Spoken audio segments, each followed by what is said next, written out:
We're looking at chapter 11 of our text, Managing Conflict. We'll look firstly at what is conflict, defining it, and then unpacking that definition. Conflict styles, conflict in relational systems, variables in conflict styles, and then last year, conflict management in practice. So how do we go about the process of making it work for us, moving from theory to practice? So we want win-win problem-solving techniques, and that can be done by following a 7-step approach that's been adapted from Wider and Hatfield in 1981. All right, the first thing is define your needs. Begin by deciding what you want or need, and sometimes the answer is obvious, sometimes it's not as obvious. When it's not clear, it's often necessary for you to think about your problem before approaching the other person or getting the other person involved. Sometimes talking to a third person can help you sort out your thoughts. In either case, you should explore both the apparent content of your dissatisfaction, what is causing you, and then also the relational issues that may lurk behind it. Sometimes it's not as much the content, but the relational issue. Okay? And then sometimes it's the relational issue, and that'll be obvious. Number 2, so after you've defined your needs, number 2, share your needs with the other person, the person that's involved. 2 guidelines are important here. First, be sure to choose a time and a place that is suitable for both you and your partner, especially for your partner. Unloading on a tired or busy partner lowers the odds that you'll have a compromising, or forgive me, a collaborative solution. So don't bring up an issue when you are angry or when your partner's angry. It'll certainly make you cause and say things that you later regret. So choose the time and the place. The second guideline for sharing the problem is to use descriptive I language, as we saw in chapter 5. So in any tense situation, it's always easy. It may not be easiest to start sharing your needs. Begin with what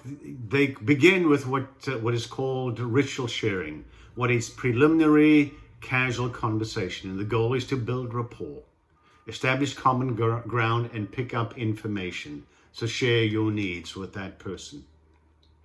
And then third, listen to the other person's needs. Once your needs and wants are clear, it's time to find out what the other person wants and needs. Now is a good time to engage in paraphrasing both of you to make sure that the other person has been heard and to draw out any additional information that you need.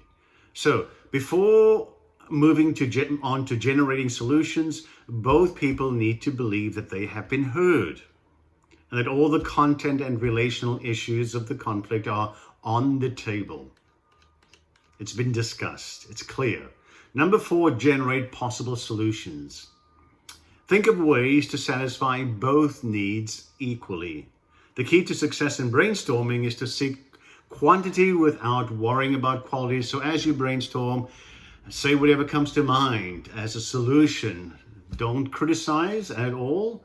And again, remember that ideas aren't one's personal property.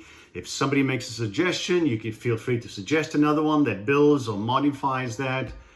Get rid of all the possessiveness about ideas. Allow the level of defensiveness to drop, and both people will work together to find the best solution to the issue. Number 5, evaluate the possible solutions and choose the best one.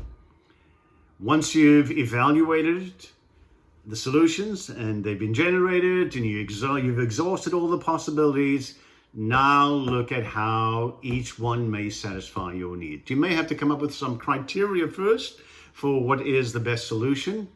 So how does each solution stand up to the individual and mutual goals, and which satisfies most goals?